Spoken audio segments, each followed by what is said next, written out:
Yatagarasu Attack on Cataclysm is a Third Strike-inspired fighting game made by some former SNK devs. The game was crowdfunded and had a lot of stretch goals that were met, and did relatively well. It even garnered some mainstream attention in the FGC after many commentators, as well as Max Million Dude, were put in as coaches to the game, which were mid-game announcers similar to Street Fighter 4's announcer. The game was cool and fun, you know, being a 2D sprite fighter based on Third Strike, made with some, you know, little sprinkle of SNK flair in there. The game features 4 buttons, you know, light punch, light kick, heavy kick, you know, the SNK normal. But, similar to Third Strike, you also have the parry system. And with that system, it is split between 2 buttons, one for high parry, one for low parry. The game even featured a meter system, not unlike most fighters coming out at the time, and even had a unique selection where you could select between 2 supers, but unlike Third Strike, you did have access to both at all times, except the one you chose was the more stronger one. So, you weren't left out of any options by choosing one over the other, but one was more useful than the other, you know, depending on what choice you decided to make at the selection screen.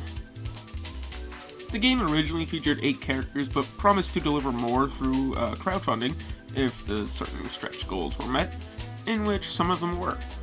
Later down the line, when the Attack on Cataclysm subtitle was added, there were 2 new characters added, with those 2 being Azure and Kazama Kotaro. The game would see another character addition through a playable form of its final boss, Asia Salisbury. Now, despite many of its stretch goals being met and lots of funding being added to the developers, the game would end up being sadly abandoned, without much reason. Now, we did get, like I mentioned before, some of the stretch goals were added, like some of the characters, and even an arcade version in Japan.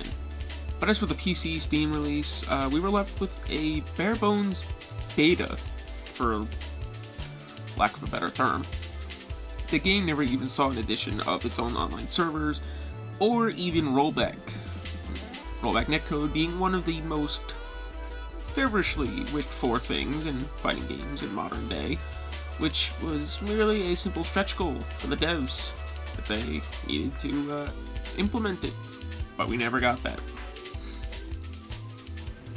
In addition, we were supposed to be getting console releases of this game titled Legend of Raven, which was supposed to come out on PS4, 3DS, and Xbox One.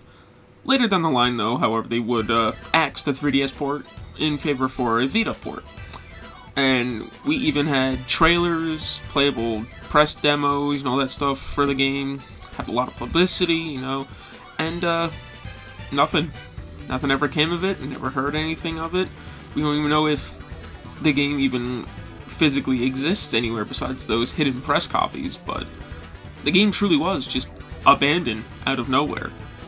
The game was set to be published by company Nicalis, and they did have their own website link for the game, but if you go to it now, it sadly leads to a dead end, as if it never existed in the first place. Which is all the more mysterious about this whole conspiracy revolving Yatagarasu.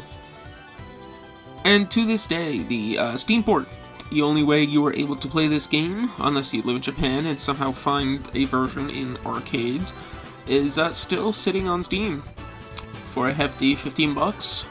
Obviously, the screenshot I have, it is currently on sale for $10. It's still overpriced in my opinion, considering it's basically a dead beta with lack of developer updates and might as well be non-functional online.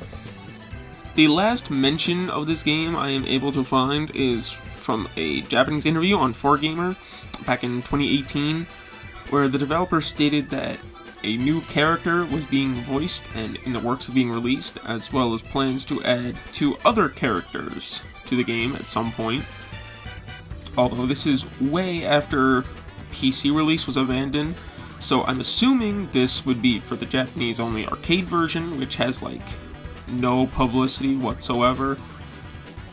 And even more interesting, I was able to find 3 other character concepts, which do not fit with the descriptions of the other characters that the devs were talking about in this interview, specifically one being a sickle character.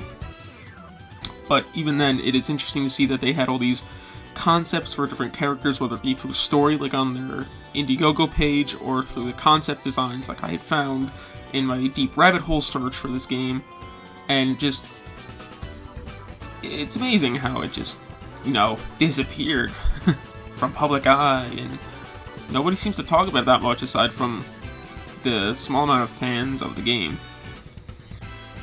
Another thing I want to mention about Yatagarasu is that in the Indiegogo page, it is listed under some of these stretch goals that devs were going to work on Ura or other versions of existing characters, which would feature different moves and properties. The only one we know to exist has Juzumaru, who has a different version in the game, who is dubbed Dark Juzumaru by fans because his name goes darker when you select him. And if I'm going to be honest, he feels unfinished. He does feature different properties, such as, you know, different frame advantage. But at the same time, he's also missing one special move that original Juzumaru has, and he does not have anything extra, which is very odd.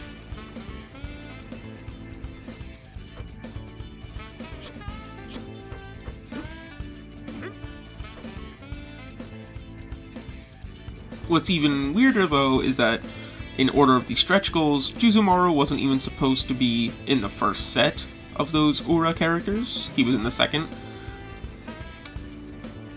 And it's still interesting to see that we have evidence of this premise left in to mess with, even if he does, you know, come off as unfinished and it's like a beta concept in a beta game. The game does have a dedicated set of players in a Discord channel that still play the game, although it is relegated mostly for use through Parsec, since again the online is just such a hassle to get through and all the hoops you have to jump through, you know, to get it to work, and even then, it's not even rollback, it's not even up-to-date delay-based netcode. So, you know, if by chance you were to want to play this game, try it out for yourself, do not expect online to be one of your main focuses, sadly, which is something, you know, many fighting games today won't live without. But the truth of the matter is, the game is fun.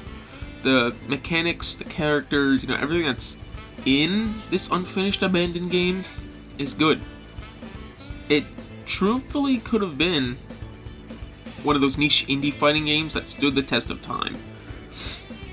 And I wholeheartedly believe that if this game were to somehow get some sort of revival or rework or something, it would do well. It really would. But as for now, we're stuck with this abandoned beta of a game that held lots of promise and had lots of promises from the developers to make a fully fledged, you know, classic fighting game experience in the modern day, where things like Street Fighter 4, Tekken, you know, and all those big 3D names were coming in the house. The developers at New Media just wanted to create something that still expressed the classic 90s era of fighting games and their beautiful sprite work, and they do it well. But they just left the game to die. And that's the saddest part about it. We will never know what the finished product of Yatagarasu would have been like, how the console versions would have differed, what any of these other concept of characters, you know, all that would have looked like. Especially Wugui. He looks cool. I mean, I got a thing for cool butlers in fighting games. We'll never know what he looks like. Hell, we don't even know if those characters or anything even did make it to the Japanese arcade version. We don't even know if currently in the year 2022, if the arcade game still exists anywhere to be updated. But I just wanted to make this video to shed some light on this woefully forgotten game that has been put through many misdeeds and just treated unfairly by the developers for all these fans who backed it and, you know, gave him so much money to make a good game, all that to just go to waste. So, thanks for watching. I hope you enjoyed. Maybe you learned something new. Maybe even found out this game existed for the first time. And, thanks for watching.